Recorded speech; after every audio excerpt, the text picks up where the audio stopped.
आप सभी को राधे राधे। हमारे लर्नर लैब यूट्यूब चैनल में आप सभी का स्वागत है। आज का हमारा अगला टॉपिक है वो कक्षा 8वीं से है, जो कि टॉपिक नेम है वर्ग एवं घन।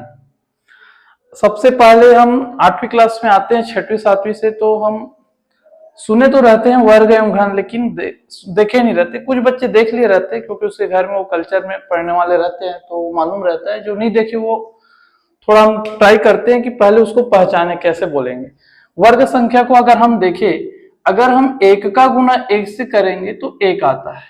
इसी को हम लिख सकते हैं एक के घात में 2, जो कि 7वीं क्लास में हम पढ़ाए हैं घातांक का नियम। वहां से होता है अगर आधार समान है, जिसको इंग्लिश में बोलते हैं बेस, आधार समान है तो जो पावर है, जो घात है, वो क्या होता है, जुड़ जाता है n+m। ठीक है, तो हम क्या करते हैं, इसी प्रोसेस को फॉलो करते हुए सॉल्व करेंगे। तो 1 का गुना 1 से करेंगे तो 1 आता है, और 1 गुना 1 को लिख सकते हैं 1 के पावर में 2, 1 के घात में 2। वैसे ही हम 2 गुना 2 लिखे तो ये होता है 4, इसी को हम लिख सकते हैं 2 के घात में 2। 3 गुना 3 तो ये होता है 9, इसको हम लिख सकते हैं 3 के घात पे 2। फिर होता है 4 गुना 4, 4 चौक 16, ये होता है 4 के घात में 2। फिर 5 गुना 5, ये होता है 5 में 25, यानी कि 5 के घात में 2। इसके पावर में 1 है, इसके भी पावर 1 है, तो 1 + 1 2। अब ये जो 2 है इसी को बोलते हैं वर्ग संख्या। क्या बोलते हैं जी, वर्ग संख्या। यानी कि कोई भी संख्या के अगर घात में 2 है तो वो वर्ग संख्या है। जैसे हम बोलेंगे 25 का वर्ग क्या है, तो 5 है। 16 का वर्ग क्या है, 4 है। तो ये हमें 8 क्लास में मिनिमम 25 तक याद होना चाहिए, मतलब 25 का स्क्वायर तक याद होना चाहिए। ठीक है, तो 25 का स्क्वायर क्या होता है, 625। 25 का स्क्वायर क्या है, 625, यानी कि 625 का स्क्वायर क्या है, 25 है। ठीक, 625 का स्क्वायर 25 है। ये यहां तक हमें याद होना चाहिए। ये याद होगा तो हमें सवाल बनाने में बहुत आसान होगा। तो आप सभी इसको घर पे बनाएं और बनाने के बाद प्रैक्टिस में लेके आए, माइंड में थोड़ा रखे कि इसका वर्ग होता है इतना, ऐसे करके। तो हम अब आगे क्वेश्चन सॉल्व करने जाते हैं। ठीक है, क्वेश्चन सॉल्व करने जाते हैं। उसमें क्वेश्चन में आपका पहला ही प्रश्नावली का एक क्वेश्चन है, उसमें बोल रहा है निम्नलिखित संख्याओं के वर्ग ज्ञात कीजिए अभाज्य गुणनखंड विधि से। या इसी को बोल सकते हैं आपके क्वेश्चन के हिसाब से कि जो संख्याएं हैं, जैसे हमारे पास एक संख्या है 121, 121, ये संख्या पूर्ण वर्ग संख्या है कि नहीं, अभाज्य गुणनखंड विधि से पता कीजिए।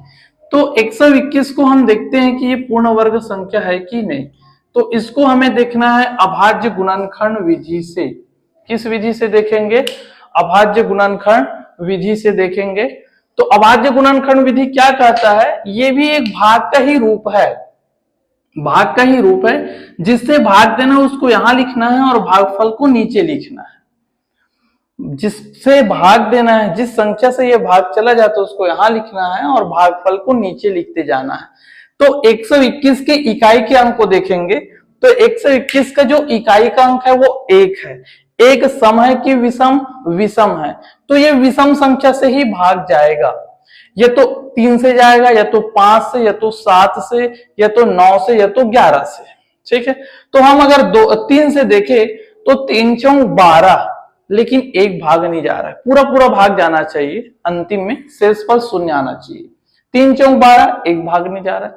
5 से देखते हैं, 5 दूनी 10, 2 बच गया, 5 दूनी 10, तो 12 में 10 कम किए तो कितना बच गया, 2। 2 को यहां लिखेंगे तो ये हो गया 21। अब देखो 5 के पहाड़ में 21 नहीं आता है, 5 चौक 20 होता है और 5 में 25 होता है, तो ये संभव नहीं है। वैसे ही हम देखेंगे 5 के बाद विषम संख्या 7, 7 एकम 7, 7 दूनी 14, तो ये 7 एकम 7 करेंगे तो फिर बच गया 5, तो यहां लिखेंगे 5 तो 51 हो गया। 7 के पहाड़े में 51 नहीं होता है, 7 7 49 होता है और 7 8 56। फिर हम देखते हैं 9 का, तो 9 एकम 9, 9 दूनी 18, तो 9 एकम 9 करना पड़ेगा, 18 ज्यादा हो जाएगा, तो 9 एकम 9, तो कितना बच गया? 3 बज गए, 31 हो गया, तो 9 तिया 27 होता है, 9 पहाड़ा में भी नहीं हो रहा है। तो इसके बाद क्या आता है? 11।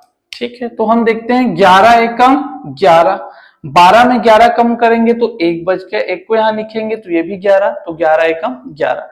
ये संभव है और ये मैं देख के पहचान गया था, लेकिन मैं इसमें वर्क कर रहा हूं और मेरे को मालूम है कि वर्ग संख्या क्या है। अभी जो वर्ग संख्या जो अभी बताया हूं वो अगर आपको 25 तक याद रहता तो आप तुरंत इस क्वेश्चन को देख के उस नंबर को आपके माइंड में वो छप जाता कि हाँ ये 11 से जाएगा करके, तो वो आप तुरंत 11 से लिखते, इतना चेक करने का आवश्यकता नहीं पड़ता।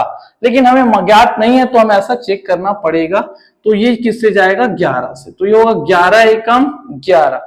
12 में हम 11 कम करेंगे तो 1 बचेगा, 1 को यहां लिखेंगे तो फिर 11 बन गया, 11 एकम 11।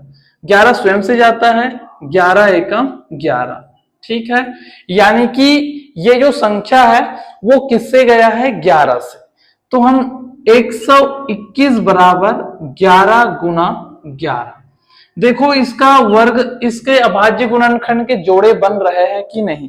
अभाज्य गुणनखंड के जोड़े यहां बन रहा है, तो हम लिखेंगे 121 पूर्ण वर्ग संख्या है, क्योंकि अभाज्य गुणनखंड के जोड़े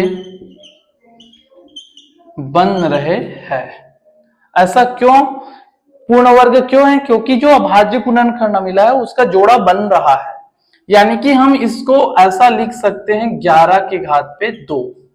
तो ये 2 हमें दिख रहा है, वर्ग संख्या है, यानी कि 121 क्या है? पूर्ण वर्ग संख्या है।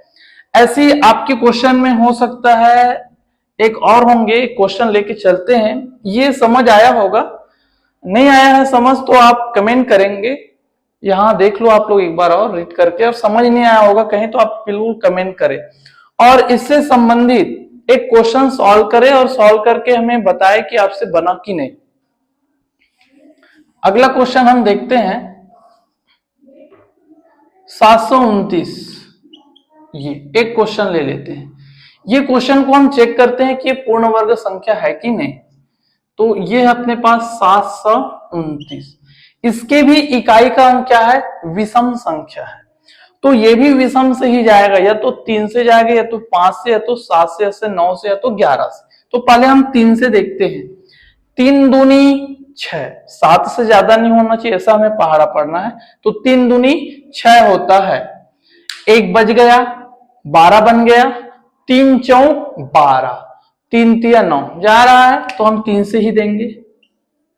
3 दूनी 6, 3 चौक 12, 3 तिया 9, फिर इसकी इकाई में 3 आया तो ये फिर 3 से जाएगा, तो ये हो जाएगा 3, 2 भाग नहीं जाएगा 3 से, तो हम 2 अंक लेंगे, 3 अट्ठे 24, 3 एकम 3, फिर ये 3 से ही जाएगा क्योंकि विषम संख्या है। तो ये हो जाएगा 3 दूनी 6, 2 बज गया, 3 सत्ते 21, फिर ये 3 से ही जाएगा, 3 निया 27, 3 तिया 9, 3 एकम 3। तो अब देखते हैं इसके अभाज्य गुणनखंड के जोड़े बन रहे हैं कि नहीं। 729 बराबर 3 कितने बार आया वो काउंट करेंगे, 1 2 3 4 5 6, 1 2 3 4 5 6। तो इसको हम 2 का जोड़ा बना के देखते हैं, हाँ बन रहा है, यानी कि 3 के घात में 2, इसको भी लिख लेंगे 3 के घात में 2, इसको भी लिखेंगे हम लोग 3 के घात पे 2, यानी कि हम लिखेंगे 729 पूर्ण वर्ग संख्या है। क्यों है? क्योंकि अभाज्य गुणनखंड के जोड़े बन रहे हैं। यह पूर्ण वर्ग संख्या है क्योंकि इसके अभाज्य गुणनखंड के जोड़े बन रहे हैं। यह है हमारे पास वर्ग संख्या। इन्हीं वर्ग संख्या का हम वर्गमूल निकालना भी सीखेंगे अभाज्य गुणनखंड विधि से और भाग विधि से।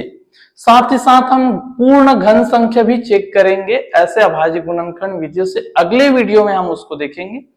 आज का हम क्लास यहीं तक करते हैं। कक्षा 8वीं पहले अध्याय वर्ग एवं घन के पहले प्रश्नावली का ये पहला हम 2 क्वेश्चन करा चुके हैं। इससे संबंधित इस प्रश्न में और शेष क्वेश्चन उसको आप अपने घर पे प्रैक्टिस करें। अगर आपको समझ नहीं आता है तो आप कमेंट में लिखें कि ये क्वेश्चन बताएं करके, तो हम अगला वीडियो भी बनाएंगे। आप सभी का बहुत बहुत धन्यवाद कि आपने हमारे इस YouTube चैनल को वाचिंग किए, देखे हैं। और आप सभी से आशा है कि आप लाइक और शेयर जरूर करें ताकि जरूरतमंद तक यह वीडियो पहुंच जाए। बहुत बहुत धन्यवाद।